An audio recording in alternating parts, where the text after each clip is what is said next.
안녕하세요. 불량TV입니다. 오늘 전해드릴 이야기는요, 잘 나가다 갑자기 망해버린 축구선수 탑8을 선정하였습니다. 선정 기준은 몸값 고점 기준 3년간 폭락 퍼센테이지가 높은 순으로 정리하였습니다. 8위는 히카르두 쿼레스마입니다. 빅리그만 가면 맥을 못 춘 선수였던 쿼레스마. 포르투갈 리그와 터키 리그에서의 활약으로 바르셀로나, 첼시, 인터밀란까지 3대 리그를 두루 입단한 그는 애석하게도 2008년 잘 하다가 빅리그 진출 후 무너진 선수였습니다.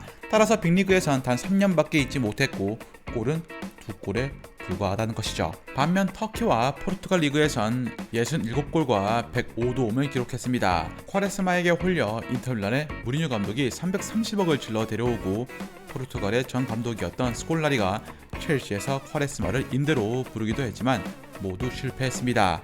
2007년 터키 리그 최우수 선수, 2008년 포르투의 리그 3연패에 이바지한 그가 빅리그에서 이렇게 실패할 줄은 아무도 예상 못했습니다. 7위는 미추입니다. 기성용 선수 때문에 국내 팬들에게 익숙한 수완지시티. 2012-2013 시즌 수완지시티 골잡이는 2011-2012 시즌 스페인 라리가 바에카노에서 리그 15골을 터뜨리면서 주목을 받은 미추였습니다. 리그 15골이면 엄청난 숫자지만 2012년에 메시가 50골, 호날두가 46골을 해먹던 시기여서 가려진 감이 있었죠. 어쨌든 이곳에서 활약으로 잉글랜드 스완지에 입성을 했던 그는 50억에 2012년 여름 합류해 리그 첫해 18골을 뽑아냅니다. 27살에 리그 득점 5위에 올랐으니 이처럼 탄탄대로가 없을까 싶었지만 그의 질주는 여기서 멈추고 맙니다. 이듬해 스완지 공격의 중심이 윌프레드 보니로 넘어가면서 입지가 좁아졌고 부상까지 겹친 것이었습니다. 나폴리 임대도 실패로 돌아갔고 그는 29살에 스페인 2부 리그 오비에도로 돌아갈 수밖에 없었죠. 그곳은 미추가 유스 시절 축구를 배운 곳이었죠. 미추는 자신을 괴롭혔던 발목 부상을 끝내 이겨내지 못하고 31살에 다소 젊은 나이에 은퇴를 발표합니다. 6위는 알렉산드르 흘렙입니다. 바르셀로나를 거쳐 간 스타 중 실패한 사례들이 있지만 이처럼 급작스럽게 추락한 사례도 없을 듯합니다. 센세이션했던 하비에르 사비올라는 호나우지뉴 합류 후 더 이상 기회를 받지 못한 케이스였지만 흘렙은 아스날에서 정점을 찍고 온 선수였기 때문에 기대감이 높았습니다. 2004-2005 시즌 분데스리가 도우망, 2006년 융베리를 밀어내고 아스날의 중추로 올라섰던 흘렙. 그러나 2008년 바르셀로나 이적 후 팀 내 입지 확보에 실패. 36경기에 나섰지만 리그 기준 선발 출전 경기는 8경기가 전부였습니다. 1년 만에 바르셀로나를 떠나야 했던 흘렙이 이후 거친 팀만 14팀. 흘렙은 2020년 3월 39살의 나이로 은퇴를 발표했습니다.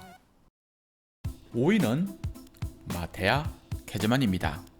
첼시를 거쳐간 골잡이 중 페르난도 토레스, 세우첸코 등 이적하기 전 시즌까지 잘 하다가 급격한 몰락을 겪은 스타들이 있었죠. 이 두 공격수들도 첼시 시절 경기당 0.4개의 공격 포인트를 기록하며 체면 7회를 한 반면 캐즈만은 전 시즌 네덜란드 리그에서 31골을 터뜨리며 로벤과 함께 첼시에 2004년 왔지만 단 4골에 그치고 말았습니다. 기대감은 하늘을 찔렀는데 로벤은 자신의 클래스를 그나마 보여주었지만 캐즈만은 기회조차 제대로 받지 못한 채 첼시 9번 저주의 아이콘으로 등극하기에 이릅니다. 네덜란드 리그에서 122경기 105골 3번이나 득점왕에 올랐던 그는 첼시에서 곤두박질 쳤고 이후 2년 만에 방출되어 여러 팀을 떠돌다 2012년 홍콩 리그에서 은퇴를 발표합니다. 4위는 마리오 괴체입니다. 2014 독일이 월드컵 정상에 올랐을 무렵 괴체는 월드컵 결승전에서 결승골을 터뜨리면서 전 세계적인 스포트라이트를 받습니다. 2009년 도르트문트에서 데뷔해 2013년 바이에른 미넨이라는 독일 최고의 명문 클럽에 입단을 했고 이제 월드컵 무대에서 정점까지 찍었으니 22살에 불과했던 괴체 입장에선 축구 선수로는 남부럽지 않은 길을 걸은 셈입니다. 하지만 2015-2016 시즌 괴체는 5개월에 가까운 부상과 밀러, 로벤, 코스타, 호망 등 쟁쟁한 선수들과의 경쟁에서 살아남지 못해 결국 도르트문트로 돌아가야만 했죠.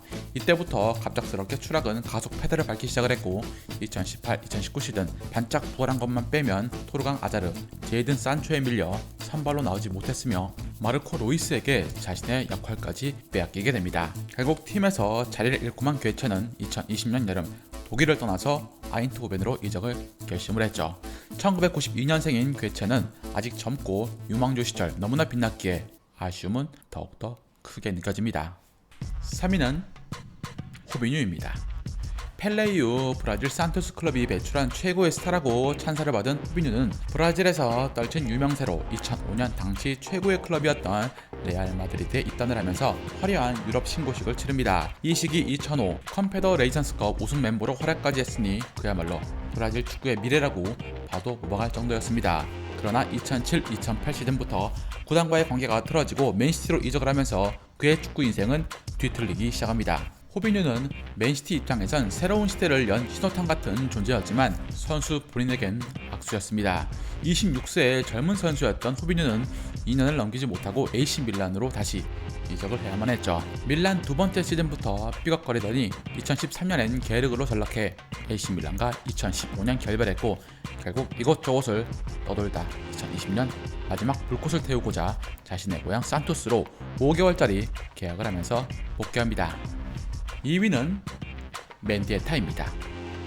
멘디에타가 2001년 라치오로 이적 직후 내리막을 걷기 전 2000-2001 시즌 출장 시간만 4,000분이 넘는 강철 체력을 자랑했고 13골과 7도움을 기록했던 라리가 최고의 선수였습니다. 1995년부터 5년간 2,000분 이하로 출장 시간이 내려가 본 적도 없었던 그였죠. 게다가 팀을 2번이나 챔스 결승에 올려놓았으니 라치오가 베론을 맨유에 팔고 역대 6위에 해당하는 698억을 쏟아부은 이유가 여기에 있었던 것입니다. 그러나 맨디에타의 첫해 성적은 31경기 0골, 충격 그 자체였습니다. 너무나 큰 실망을 느낀 라치오는 1년 만에 바르셀로나에게 120억이라는 가격에 팔아치우고 맙니다. 1위는 아드리아누입니다. 브라질의 수많은 천재 선수들이 짧은 전성기를 보낸 가운데 그중 가장 안타까운 선수, 몰락한 축구 황제 아드리아누.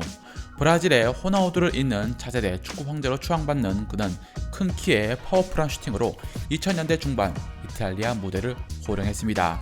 게다가 2004년엔 브라질 코파 아메리카 우승의 주역으로도 활동하며 삼바 군단의 새로운 주포로 주목을 받기도 한 아드리아누. 그러나 그는 아버지의 사망 이후 알코올 중독으로 선수 생활이 꼬이기 시작했고 단숨에 탑 공격수에서 적기 관리에 실패한 선수로 전락합니다. 인터밀란을 떠난 후 플라멩고, AS 로마, 코린찬스 등 클럽을 전전한 아드리아누는 2016년 마이애미를 끝으로 축구장에서 자취를 감추었습니다. 즐겁게 보셨다면 구독과 좋아요 클릭을 부탁드립니다. 다음 이야기에선 선수들을 가혹하게 다루기도 했지만 선수들에 대한 믿음을 통해서 최고의 선수들을 육성했던 전설적인 감독 한 분에 대해서 소개해드리고자 합니다.